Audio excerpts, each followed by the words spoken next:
पन्ना जिले के झुमटा गांव के सरकारी स्कूल में बोरिंग के दौरान ज्वलनशील गैस निकलने से हड़कंप की स्थिति निर्मित हो गई।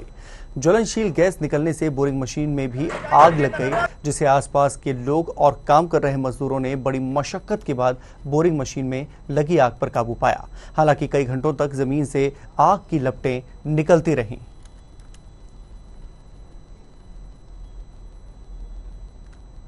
अंतर्गत प्राथमिक शाला झुमटा में बच्चों के पीने के लिए पानी की उपलब्धता कराने के लिए शासकीय बोरिंग का कार्य चल रहा था, लेकिन पानी तो नहीं निकला।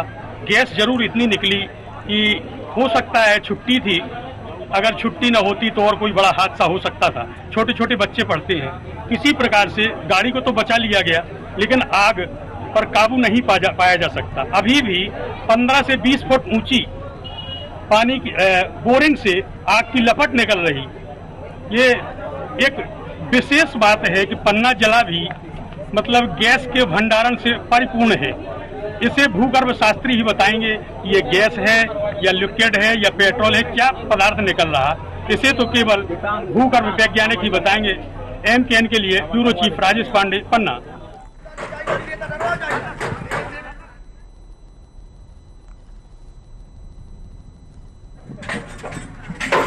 तो आपने देखा किस तरीके से जमीन से गैस का रिसाव हो रहा है और जैसे तैसे करके मशीन को सुरक्षित बचाया गया है। और यदि स्कूल संचालित हो रहा होता तो ना जाने किस तरह से एक बड़ा हादसा घटित हो सकता था।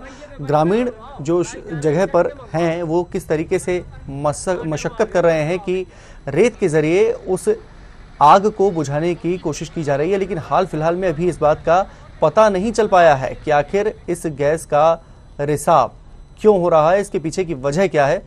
भूगर्भ शास्त्री जब तक इस बात की पुष्टि नहीं करते हैं तब तक इसका पता नहीं चल पाएगा। बोरिंग के दौरान जमीन से ज्वलनशील गैस निकली और विकराल आग का रूप ले लिया।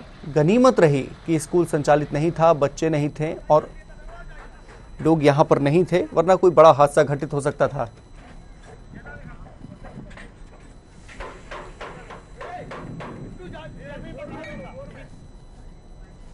और अधिक जानकारी के लिए हमारे साथ हमारे सहयोगी राजेश पांडे जी जुड़े हुए हैं। राजेश जी, क्या कुछ जानकारी और प्राप्त हो पा रही है, क्योंकि अभी भू वैज्ञानिकों के द्वारा तो कुछ बताया गया होगा कि आखिर गैस क्यों निकल रही है या आग क्यों निकल रही है? नहीं सर, वहाँ पे क्या है कि अभी तक कोई भी भूगर्भ शास्त्री भू वैज्ञानिक नहीं पहुंचे जी। केवल प्रशासनिक अमला, पुलिस, SDM ये थे। वो तो आनंद फानंद में तुरंत ये 2 गाड़ियां मंगाई दमकल की, जिन्होंने किसी प्रकार से गाड़ी में जो आग लगी थी जी उस पे काबू पा पाए, लेकिन जो बोरिंग से आग निकल रही थी उस पे काबू नहीं पा पाए। और वो गाड़ी में भी करीब काफी लाखों का नुकसान हो गया। प्रत्यक्षदर्शी आज भी परेशान है कि ये आग लगी देखने को मिली। 20 फुट 25 फुट ऊंची लो चल रही थी। सबको अब ये डर है कि क्या यहाँ पे क्या है, क्या होगा आने वाला समय। वो तो अच्छा रहा कि आज स्कूल की छुट्टी हो गई थी, वरना छोटे छोटे ननिहाल वहाँ पे पढ़ते हैं।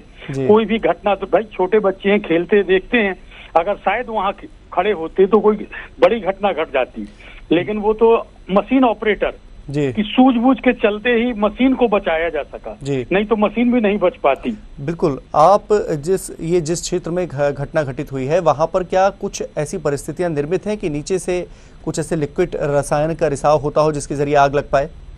नहीं, ये तो मतलब ये गुनौर विधानसभा का क्षेत्र है। ये पहला वाकया ऐसा है जी कि जो इतनी बड़ी मात्रा में आग की लपटें निकल रही, लो निकल रही। बल्कि यहाँ पर अपने अमानगंज में ONGC वाले भी टेस्टिंग पे चल रहे हैं, क्योंकि उनका मानना है कि यहाँ गैस का भंडारण है। अब काहे का वो सर्वे कर रहे पता नहीं, लेकिन ये तो निश्चित हो गया। मतलब ये है कि अभी तक ये पता नहीं चल पाया है कि आखिर जो ये गैस है या जो आग लगी है इसके पीछे की वजह क्या है, क्या कुछ कारण है, अभी तक स्पष्ट नहीं हो पाया है। नहीं, इसमें तो स्पष्ट ये समझ में आया। बोरिंग चल रही थी, बोरिंग करीब 400-500 फीट हो चुकी थी। अच्छा। लेकिन पानी तो नहीं, अपने आप आग आई बाहर।